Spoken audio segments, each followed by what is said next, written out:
Hello and welcome to Dragnet Live from OTRGold.com. I'm your host, Austin Bach. Thank you for being here. Still on the little computer. I will stop talking about it at some point, but right now, this is how we're broadcasting. Hope everybody had a great weekend. See, I don't see any activity in chat just yet, or I'm missing it somewhere. Maybe the page needs to be refreshed. But if you are... Oh, there it is. It popped up here. One second. Close this out of here. Get this out of here. If this is your first stream, we're here every Monday, Wednesday, and Friday at 9 a.m. Pacific, listening to one episode of Dragnet until we have listened to all 310 episodes currently available. Today, we're listening to episode 174. The title is The Big Pill. Today's episode originally broadcast October 19th, 1952. And on that year in history, the first ultra-high frequency, or UHF television station, debuted in Portland, Oregon. Let's see what else we got going on. Talked about Agatha Christie. I'm reading stuff from the description down below. There's a link to historical context. What do we get? The first thermonuclear bomb was detonated at the Marshall Islands. It's crazy. Vladimir Putin was born October 7th, 1952 in Leningrad, Soviet Union.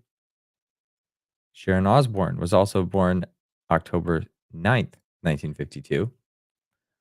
Who else we got born this time? Jeff Goldblum from Jurassic Park. I know he's done several other things, but Jurassic Park 1 is one of my favorite movies, and it's a tough one to beat. So he was born October 22nd, 1952. And Roberto Benigni, if you remember him, he won an Oscar and stood up on the chair in the thing.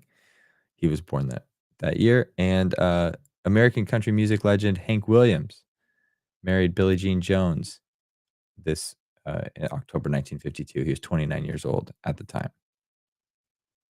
So that's what was happening the year this episode is broadcast, or the month this episode is broadcast.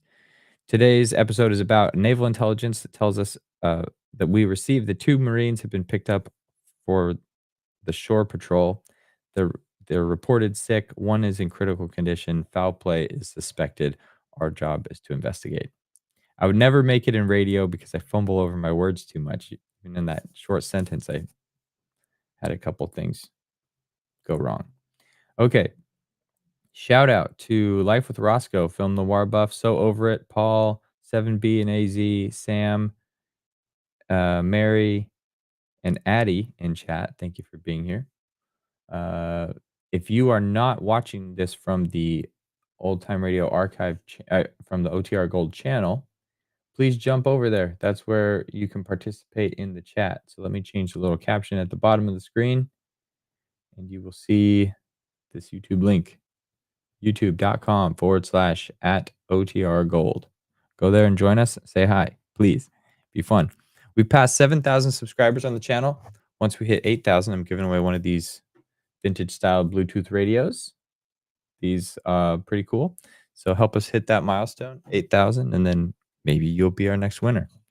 We have several people that have won them already. Okay. Sweet. With that, I'm going to share my screen and we'll get the show started.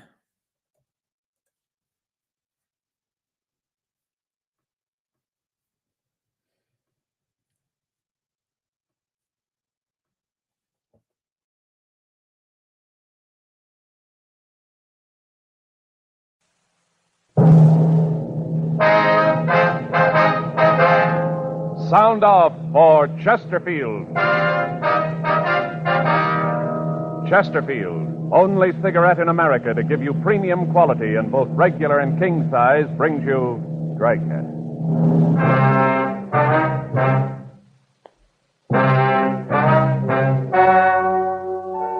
Ladies and gentlemen, the story you are about to hear is true. The names have been changed to protect the innocent.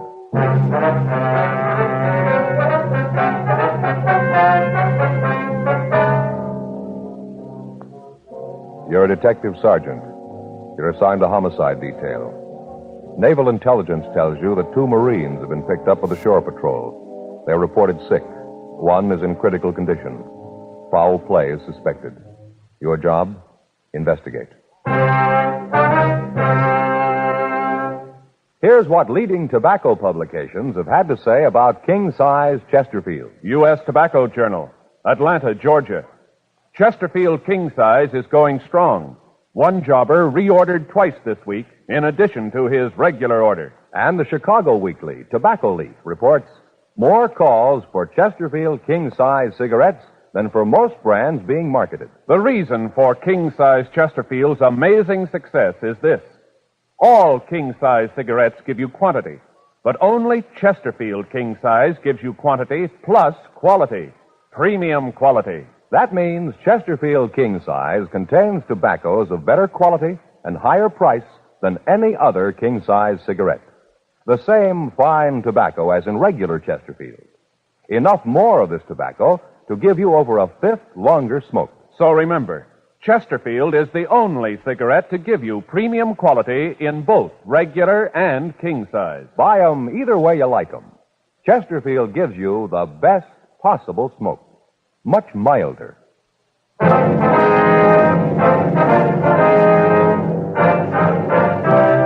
Dragnet, the documented drama of an actual crime. For the next 30 minutes, in cooperation with the Los Angeles Police Department, you will travel step by step on the side of the law through an actual case transcribed from official police files. From beginning to end, from crime to punishment, Dragnet is the story of your police force in action. It was Tuesday, July 10th. It was hot in Los Angeles. We were working the day watch out of homicide detail. My partner's Frank Smith. The boss is Captain Lorman. My name's Friday. It was 7:58 a.m. when I got to room 42. Homicide. Morning, Joe. Hi. Just get in? Yeah, Anything in the book? I'm looking. What's the matter? You hacked about something? No. Why do you ask that? Well, figures you're sore about something. What'd you do, take a sour pill? You keep this up, you won't be asked to pose for toothpaste ads. Well, now, that's funny. All right, Joe. Tell your Uncle Dudley. What's the matter? Dallas had court deal yesterday. It was miserable. Thing you and Gaffney been working out? Yeah, the white glove bandit came up while you were out on vacation. Spent over a month on it. Covered it from every angle. Yeah? Looked like we had the guy any way he turned. We had an idea how much he'd taken on each job. Lee thought he traced him on every move he made on each of the deals. We figured we really had the guy. DA's office thought so, too. They quit him? Yeah. Let him walk right out. 12 men, good and true. Let that cheap hoodlum walk right out on the streets a free man. Well, that's the way it goes sometimes. Is there Mr. Friday here? Yes, sir. I'm Friday. Is something I can do for you? Well, I'm Richard Houston, Naval Intelligence. Deputy Chief Brown directed me to you. I see. Well, it's my partner, Frank Smith, Lieutenant Houston. Hello, Smith. Like to sit down, sir? What is it we can do for you? Well, we got a weird one. That's why we thought your department ought to be in on it. About all I can tell you is just the skeleton of the thing. We don't know all the details. We haven't gone into it completely yet. We figured you fellas would like to be in on it from the beginning. Looks like it's going to be a police investigation. Yes, sir. To begin, I should go back 3 weeks ago and tell you the story as near as we've been able to reconstruct it. Yes, sir. Go right ahead. Well, a couple of Marines left the base. They'd just gotten back from Korea, both on a 48-hour pass. We figured they came up here to L.A. They had a lot of back pay in their pockets. We don't know where they started, but they ended up in a cheap hotel. We got a call from the shore patrol early Monday morning. They'd gotten a complaint that the 2 boys were causing a disturbance in the hotel. They picked them up and found they both were in a pretty bad way. They had them shipped to the Naval Hospital down at Long Beach. By the time they got there, they were really rocky. Well, I'm sorry, sir, but I don't quite see just how we're connected with this. Well, I'm getting to that. I'm sorry. All right, I'm a little long-winded. Anyway, last night, the boys had been AWOL for over 2 weeks. They were brought into the hospital, like I said. Doctors did what they could, but it was too late to help. One of the boys died late last night. We're not sure about the other one. That's where you come in. Sir? They were both poisoned.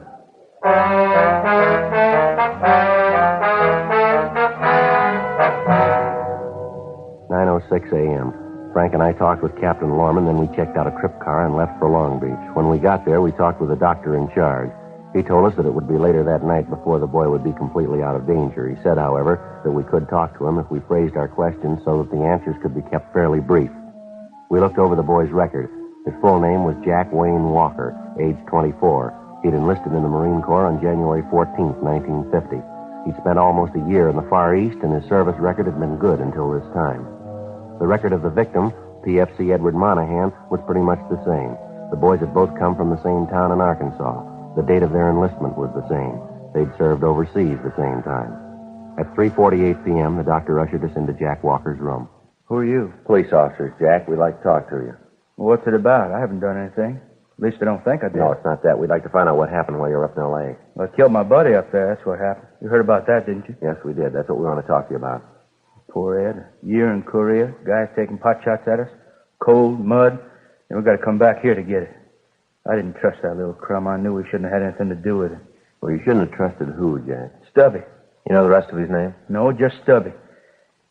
I just can't believe it about Ed. We shoved off for L.A. going to have a last fling. Ed was getting married as soon as we got home. All right, if you could just start right at the beginning. Oh, sure. Well, first we both had a 48-hour pass. We figured to go to L.A., like I said, for last fling. A few drinks, look at some of the lights, have a little fun. Sort of a bachelor party for Ed before he got hitched, you know. Well, we pulled into town. Let's see, I think it was Saturday morning. A couple of buddies told us about a joint up there where we could have some fun. Yeah. Well, we head up there, and nice little place that hour of the morning, I guess about 10:30. Well, we start in to drink. It gets pretty foggy after that. Like little parts in a jigsaw, you know. You sort of see a little bit of everything, but the whole picture ain't there. Yeah. Well, I remember we hung around the place for 2 days, and then it all really goes black. The next thing I remember, we woke up in some flea bag. I remember looking at the calendar on the wall. We was already a couple days AWOL. Ed and I talked about what we should do. And then we get to trying to think up an excuse for the CO for being AWOL. With our CO ain't easy. He's had experts try. Ed says he figure out something, so we start for the bus depot, get back to base. On the way, we pass this bar, and Ed says, well, maybe we ought to stop and have one more for the road, so we do, and I don't remember much for a couple more days. And I remember once we stopped and watched a guy get tattooed. Ed and I got talking about it, you know, whether or not we should have it done. Finally, we figured it was kind of kid stuff, so we didn't. I remember that because it was right after we left the tattoo place, we went to this bar where we met Stubby. Now, this is the fellow that you were talking about? Yeah, it's him. And you met him in a bar, isn't it? Yeah. Ed and I were sitting there trying to figure out what we was going to do, you know. We were pretty broke by this time, and then, too, we was over 2 weeks AWOL. Anyway, sliced it, we had big trouble. Yeah. Well, we walks into this place. It was about 4:30 or 5 in the afternoon. At least near as I can tell, that's about what time it was. The whole deal gets kind of foggy. We sat down at this bar and ordered a drink, and just sitting there minding our own business, trying to figure what we ought to do. Then this Stubby joker comes up, sits down next to Ed, brings his drink with him. He was in the bar when you came in, is that right? Yeah, well, at least I think so. I didn't pay much attention, but he had a drink when he come up to Ed and me. Yeah, go ahead. Well, he got to talking about the Corps, and next thing we know, he's setting up the drink. The way we was fixed, as long as he wanted to buy, we wasn't going to argue. Did they seem to know this Stubby in the bar? Yeah, the girl who waits on tables called him my name. All right, you want to go ahead? Yeah, well, this Stubby kept going on about how he liked the Corps and how he'd won a whole flock of citations in Korea. Told us all about the time he'd spent in Japan. First we thought he was just throwing a bunch of coconuts at us, but we'd ask him about places in Korea and things you could only know if you was there. He'd come up with the answers all right, but even with all that, there was something that just didn't ring true with it. Yeah. Anyway, long about 8 or 8:30 that night, Stubby got in a thrash with the bartender, something about the price of the drink, so he suggested we go up to his place and get a jug, you know, and drink up there. Well, I wasn't too hot for the idea, but Ed said we had nothing to lose, and we didn't have a sack for the night, and there wasn't much dough left, so we shoved off with him. Where'd this Stubby live? A hotel down on 5th. I'll tell you how to find the place. Same place you were picked up in? Yeah. We got the address then. Oh, then okay. Well, what happened when you got Stubby's room? Well, we cracked the jug, sat around drinking for a while, and then Ed and I went to sleep. I tell you, the next morning we had the biggest hangovers in the entire United States and Canada, both of us. We felt miserable. Ed started beefing about the cheap booze Stubby'd rung in on us. That's when he tried to tout us on them pills. What pills are those? Oh, them things supposed to relieve hangovers. Oh, you mean the kind they sell in drugstores? Oh, no, not them. Stubby told us about that one. He'd come back to the States. He'd stood some duty in a hospital and said that while he was there, he got them pills. Said there was a special prescription, that they was great for head shrinking. He wanted us to try them. Did you? Well, no, not right away. He kept after us, though, kidding us about being big, tough Marines with a hangover. And then he took one of the pills, leastwise we thought he did. So Ed and I figured then we didn't have anything to lose. You took one of these hangover pills then, did you? Yeah, we both did. What happened then? Well, nothing right away. Stubby said it'd take a little time for it to take effect. We got up, started to get dressed. And Ed and I thought we'd better get back to the base, you know. We'd probably be in enough trouble as it was without worrying about a hangover. Yeah. You left the room? No, we was just getting our stuff together, and Ed took sick. Said he had awful pain in his stomach, like a cramp, you know. And we asked Stubby if the pill could have caused it. He said no. It must have been the booze. Yeah. Well, right about then, I was getting ready to mop up the place with this Stubby. I figured sure he'd given us a Mickey. I couldn't figure why, though. And then it hit me. That pill, huh? Yeah, I guess so. Real bad cramps in my stomach. I got real dizzy. The room started to go round. And we asked the Stubby to call a doctor, and that's when we knew he was really in trouble. How's that? Well, we knew then he was nuts off his trolley. And neither of us could walk. Ed doubled up and passed out, and I could hardly keep awake. We both just lay there on the floor. I kept asking this bum to get us a medic. Mm-hmm. Did he? No, he just stood there and laughed at us. Laughed like a crazy fool. He kept saying we was big, strong Marines. We should be able to take a little stomach ache without running to a doctor. At no time did he make any attempt to get you medical help? No, just like I said, he just stood there and laughed at us. Then he got real mean.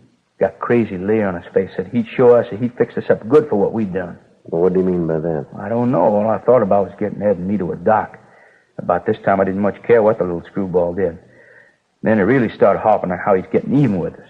I tried to get at him. I'd have killed him if I could have. I tried to get at him, but I fell and went out, I guess. And that's when he said that thing about that we wouldn't be the last ones he'd get. What? Well, he said like this, you guys are the first, just the first. But there's going to be more, a lot more.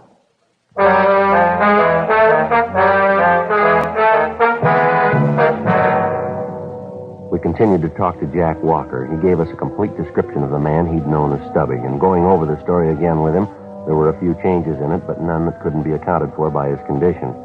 We got the address of the bar where he'd met Stubby. We checked with the doctor, and he told us that both boys had been given a powerful corrosive poison. He went on to say that it was a miracle that Jack Walker was still alive. 9:26 p.m. Frank and I drove back to Los Angeles. We checked into the office and ran the name Stubby through the moniker file in R&I, but we found nothing. We got out a local and an APB on the description and the name.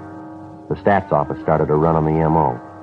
Frank and I checked the hotel on 5th Street, and the manager showed us the room, but he said that it had been cleaned and occupied since the two Marines had left. Leighton Prince went over the room but failed to come up with anything. We took the hotel registration card and booked it in as evidence. The man had signed his name as Alton Richard. The manager gave us the same description as the one we'd gotten from the Marines. We ran the name through R&I, but we failed to come up with any new leads. There'd been no replies to the broadcast, and the staff's office had finished the run and had come up with 4 possible suspects. These were checked out, but they led us nowhere. 2:30 a.m. We checked the bar, but we found it was closed. Wednesday, 8:14 a.m. We briefed Captain Lorman on the developments, and then we went over to again check the bar where the two Marines were supposed to have met Stubby. The place was deserted except for one man drinking a beer. The waitress was sitting in a rear booth filing her fingernails. Frank and I went back to talk to her. Yeah, something you want? Well, police officers, miss. We'd like to talk to you. Cops, huh? Yes, ma'am. This is my partner, Joe Friday. My name's Smith. Yes. Boy, does that sound phony. Here's my ID card. Yeah, it's Smith, all right. What do you want? Will you mind if we sit down? No, go ahead, live. Thank you. What's this all about? Do you work here steady? Yeah, most of the time. What's your name, miss? Vera. Vera Gay. Well, Miss Gay, were you working here around the 8th or 9th or the 10th of July? Yeah, and you can make it Vera. Mm-hmm. You know most of the people who come in here regular, do you? Yeah, I suppose so. Wonder if you look at this description and tell us if you know the man here. WMA. What's that mean? White male American. Yeah, WMA. 36 years, 5'7" to 5'9", 155 pounds stubby. Yeah? Yeah, I know him. Comes in here all the time. Nice guy. Loud when he gets drunk. He's always nice to me, though. Tells me I should be in pictures. You know, the movies. Yes, ma'am. Have you seen him today? No, he hardly ever gets in before maybe noon, 1 o'clock. It just doesn't bother you, does it? Am I following my nails? Not at all. He does bother some people, you know. Like running a piece of chalk down a blackboard. Miss Stubby, does he have any other name? Would you know it? Yeah, Paul Rogers. That's another one, Joe. No. Do you want to go ahead, miss? I went out with him a couple of times, finally gave it up. I couldn't go that route. What's that, ma'am? All he talked about was either him in the Marine Corps and what a big hero he was, or else how he was going to get me in pictures, you know, movies. Yes, ma'am. I didn't come out to California to get in the movies. Well, I came out to be a private secretary, only those jobs are a little hard to get, so I work here. Make enough for coffee and cakes. And when a job comes along, I'll take it. Work in a big office, nice boss. Who knows, he might even marry me. Well, that movie hokum for me. No, sir, not your little Vera. Did you work on the night of the 9th? It's the night before last? Let's see. Yeah, I was in. You happened to see the Stubby Rogers that night? Well, I got to think about that. Let's see. That was the night we had the fight just before closing. Yeah, he was in earlier.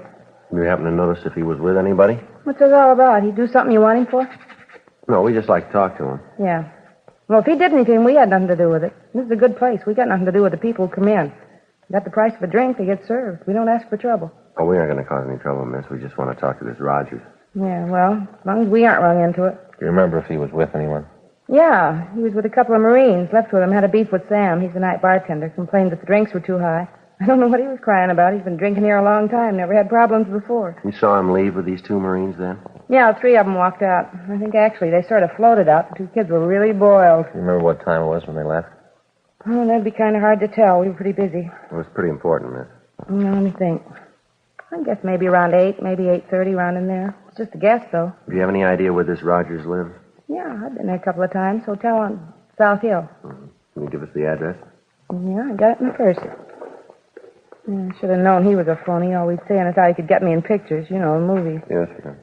Well, don't come that way. Don't you understand? I didn't come out here to get in pictures. I came out to be a private secretary. Here's the address.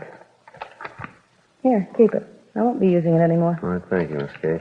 Here's our card. If you think of anything more you think we ought to know, we'd appreciate a call from you. Yeah, thanks. Sure appreciate your help. Well, you never know. Maybe I'll need your help sometime. Matter of fact, you might be able to lend me a hand. What's that, miss? You know any picture producers? You know, movies?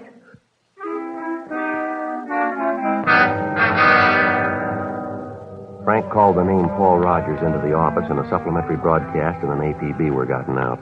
A stakeout was arranged on the bar. We went back to the city hall, and a check through R&I on the name Paul Rogers netted us nothing. We drove over to the hotel on South Hill.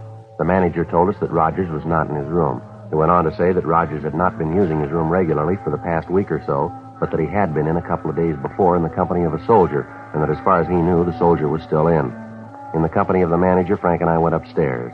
The manager unlocked the door, and we went in. A minute, Frank. There's someone in bed. Yeah. Come on, you. How about it? Just a minute. How about it, Joe? I don't know. He's dead.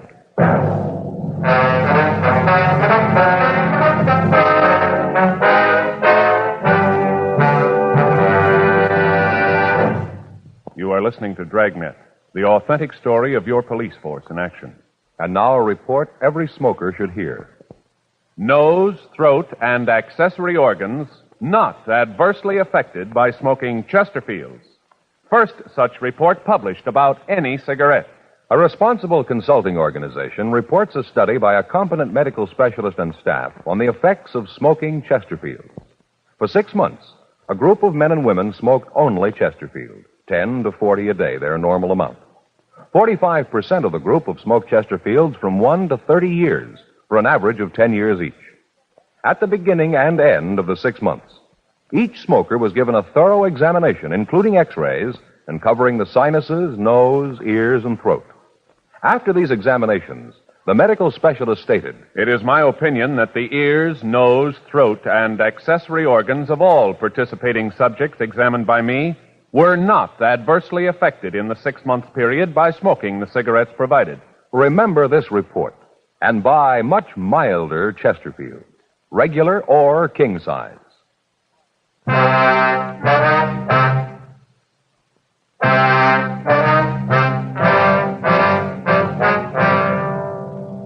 Wednesday, July 11th, 12:40 p.m. We called the coroner's office, then we got in touch with the crime lab and the photographers. After the pictures had been taken, the body was removed. The victim was a soldier in his mid-30s. On the nightstand beside the bed, we found an empty pill bottle and a suicide note. The note was booked as evidence and turned over to Don Meyer for comparison with the handwriting taken from the hotel registration card that Rogers had signed. The men from Leighton Prints went over the place thoroughly. They came up with several classifiable prints. Fingerprints found on the bottle belonged to the victim. There were several other sets in the room which were not identified. The crime lab went over the room, and then they went back to the lab to make their analysis. All officers in the area were alerted to be on the lookout for Rogers. Frank and I talked to the manager of the hotel, a Henry Corey. He told us that Rogers had lived in the hotel for the past 4.5 months. He said that Rogers was quiet, kept pretty much to himself, and for the most part was a good tenant. He said that on several occasions Rogers had gotten behind in his rent, but that he'd always managed to come up with the money. The manager told us that in the conversations he'd had with Rogers, the main topic had been the Marine Corps and the suspect's record overseas. Rogers presented himself as an armchair general, constantly calling down the way the situation was being handled. He would refer to his own exploits, but when questioned about his leaving the service, he became vague and evasive. Additional handwriting samples were obtained and sent to Meyer. The manager told us that the latest victim had come in with Rogers the night before, and that at the time he'd been pretty drunk. They'd gone upstairs, and when Rogers had left in the morning, the manager had assumed that the soldier had gone the night before. 3:20 p.m. Frank and I went back to relieve the stakeout at the bar.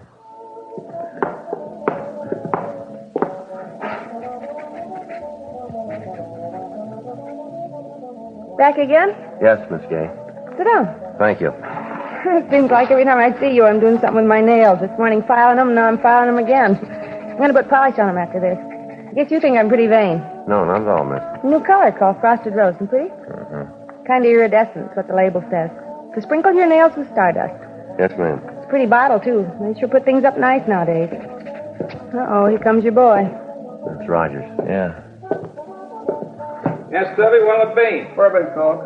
How's it going, Stubby? Same old six as before. Yeah, pretty dull. Yeah, you're doing a great business. Ah, it's early yet. Here's your drink. It'll be 4 bits. There you go. All right, thanks, good. All right, Frank, let's go. No trouble now. Not unless he makes it. Hi, fellas. Something you want? You Paul Rogers? Yeah, who are you? Police officers. We'd like to talk to you. I don't want any trouble in No, here. there's not going to be any trouble. Always fights. Why is it everybody comes into a bar and starts fights? Ain't there someplace else to be? All right, come on, Rogers. What for? You got nothing to hold me in. We'll talk to you about that, too. Well, let me finish my drink. No, afraid not. Let's go now. Look, I said I was going to finish my drink. Don't lean. Let's can it, mister, and go. I said I was going to finish my drink. All right, mister, on your feet. Nothing on him. Take him to the office. Sergeant. Yes, sir. Thanks. Sure appreciate it. Well, what's that? Thought for a minute there you were going to have a fight.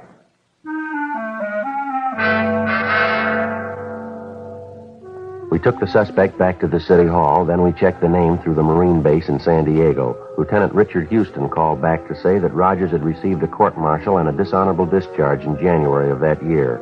He'd been tried by a military court on the charge of stealing alcohol from the hospital pharmacy and selling it to the patients in the hospital. We stopped in handwriting analysis, and Don Meyer took an exemplar of the suspect's writing. When we checked by the office, there was a message from Sergeants Bill Cummings and Harry Hansen stating that their investigation had shown that the death of the soldier in Rogers' room was suicide beyond any doubt. 7:46 p.m. Frank and I talked to the suspect in the interrogation room. Terrible thing, treating a veteran like All right, this. let's save it, Rogers. There's a few questions we'd like some answers to. I got nothing to hide. All right, what were the conditions of your discharge from the Marine Corps? What do you mean? Did you get an honorable discharge or a dishonorable discharge? I had a little trouble. Lousy officers never did understand what the problems of the enlisted man were. What do you do for a living, Rogers? I work. Where? Around. You have a steady job? What do you mean steady? One you've held for, say, more than 6 months? Haven't been out of the service that long. Where'd you serve in the Corps? Japan, Korea. How long are you there? About 4 or 5 months. Why'd you come back? I was wounded. How? What do you mean, how? Just that. How were you wounded? Well, I wasn't exactly wounded. I had my feet frostbit. According to this here, you went AWOL and got lost. When they found you, your feet were frozen. Is that right? What's that you got? Your record in the Corps? You got a lot of nerve digging into that. Just what do you got me in here for anyway? I done nothing that puts me in line for this kind of You treatment. know a couple of Marines named Ed Monahan and Jack Walker? Monahan? Walker? No, I don't think I know him. You ever register in a hotel on 5th Street? No, I live over on Hill. You know a soldier named Marty Wilton? What's he got to do with it? We found him dead in your room. You're cracking up. Yeah, sure, Rogers. We just dreamed we found that body. Got nothing to do with him. Met him in a bar. He said he wasn't feeling too good. Said he didn't have a place to sleep. I let him have my room. Something wrong in that? Be a little kind, and now even that gets you in trouble. You sure you don't know a Marine named Ed Monahan? Positive. There's something wrong, Rogers. Girl at the bar says she saw you leave the place with 2 Marines. They could have been Monahan and Walker. Well, maybe I know them. I might and still not know their names. You didn't take him up to a room you'd rented in a hotel on 5th Street? No, I told you once I never lived on 5th. Checked with our handwriting man. He says your writing matches some samples we found on the hotel register. Maybe I write like somebody else. No, we don't think so, mister. How about Jack Walker? Maybe you know him, you just didn't remember him. No, I keep telling you, I don't know them. Vera says you do. Well, she's lying. Is she? Sure she is. She's trying to save her own skin. From what? She doesn't want to stand a rap for murder, can't you see? Yeah, go ahead, Roger. I'm saying nothing until I see my lawyer. You sure you don't want to tell us why you did it? I got nothing to say. Makes it tough, Roger. What do you mean? Just makes it rough, that's all. Looks like you're going to have to stand a murder rap. Yeah? It's the way it looks. Well, I didn't mean it. I didn't. I just wanted to get even, that's all. Just get even. For what, Rogers? For the way the court treated me. Kicked me out. I didn't do anything really wrong. Copped a little alcohol, that's all. No harm done. They look at it a little different. Yeah, that's the trouble. Stinking brass, they're all alike. They don't care what happens to us, the guys in the field. I tried to get a job. I looked everywhere. I just didn't fit. Seemed like everywhere I went, I got into trouble. I wanted like it was when I first went in. Like it was after boot camp. Walking down the street, girls looking at you, a Marine, a big man. They took that away from me. They wouldn't let me enlist again. I tried, but they wouldn't let me. You can understand what that'd do to a guy, can't you? I don't know. Well, it tore me apart. Right then, I decided to get even with all the stinking gyrenes in the world. They wouldn't let me in, and I hated them. Yeah. Remember what happened the day you gave the two boys the pills, do you? Sure, remember all of it. Oh, they cried for a medic. They weren't big men then. No, sir, they sure weren't. All right, Rogers, we'll get a stenographer. Tell me, Sergeant. Yeah. Did I get both of them? No, Walker's going to be all right. He the young one? That's right. A real nice kid. Lucky, too. Is that right? Yeah, no worries. Really got it made. Uniform, that's what does it. Uniform makes all the difference in the world. Yeah, well, don't worry. You'll get one.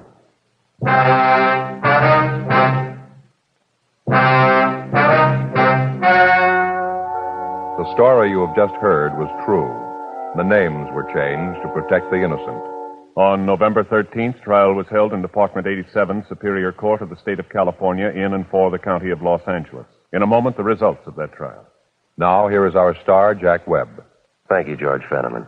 In modern crime detection, the working detective depends on scientific research. He relies on the services of trained experts in ballistics, communications, fingerprints, to name just a few. He's interested only in facts. And as a smoker, you should be interested only in facts. That's why the report you heard earlier is so important to you. Nose, throat, and accessory organs not adversely affected by smoking Chesterfield. First such report ever published about any cigarette. Remember it. And next time, buy Chesterfield. Regular or king size, premium quality Chesterfield gives you the best possible smoke.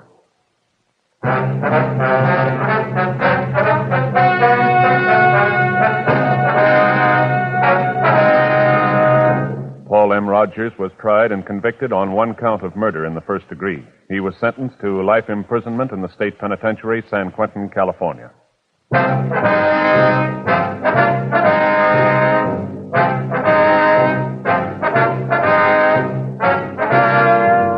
You have just heard Dragnet, a series of authentic cases from official files. Technical advice comes from the Office of Chief of Police W.H. Parker, Los Angeles Police Department.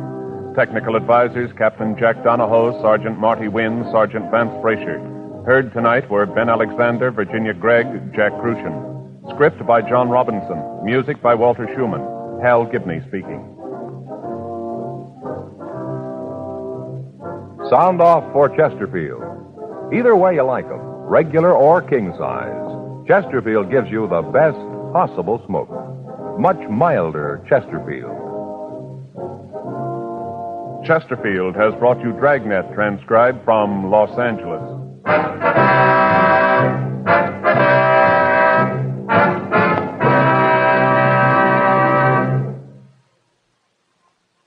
Tonight, it's Barry Craig, confidential investigator on NBC.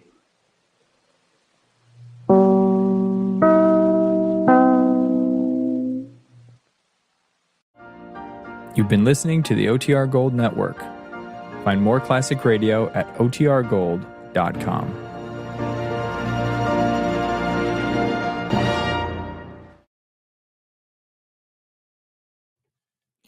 All right. I hope you enjoyed that episode. I just know that somebody was poisoned and somebody went to jail. I have to go back and do it. This is going to be a habit. I think I get too deep in the chat. I have to go back and listen. I feel like the settings on my microphone have been changed as they typically are when I leave my office unattended. Has the audio sounded okay today?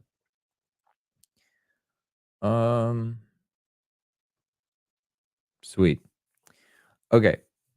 Well, we will be back on Wednesday for sure. Friday's TBD, but we'll be here on Wednesday. So, and on Wednesday, I'll know if I'm around on Friday. But so stick around for that. come back 9 o'clock. I will try and post the placeholder earlier, so it's not at the last minute like it was today. But until then, wishing you all a great. Actually, wait, hang on, hold up. I gotta pull up the calendar. Is this the third Wednesday of the month? I think it is. So that means we're gonna have two things on Wednesday, potentially. It is the third Wednesday of the month. So that's our Members Choice live stream. So for those that are new to the channel, the Members Choice live stream happens the third Wednesday of every month. And we take a recommendation for it doesn't have to be Dragnet or anything that you want to listen to, so your favorite old time radio program. Let me know in the comments. Comment on this video, not in live chat. So like put it after the video's finished in the regular comment section so we can see, or post it in the community section. I might actually do that. I'll post for recommendations. Go to the community section and answer that, and then we'll pick one of those and stream it Wednesday night at 6 p.m. So 2 streams on Wednesday. Hope to see you then. Until then, have a good one. See ya.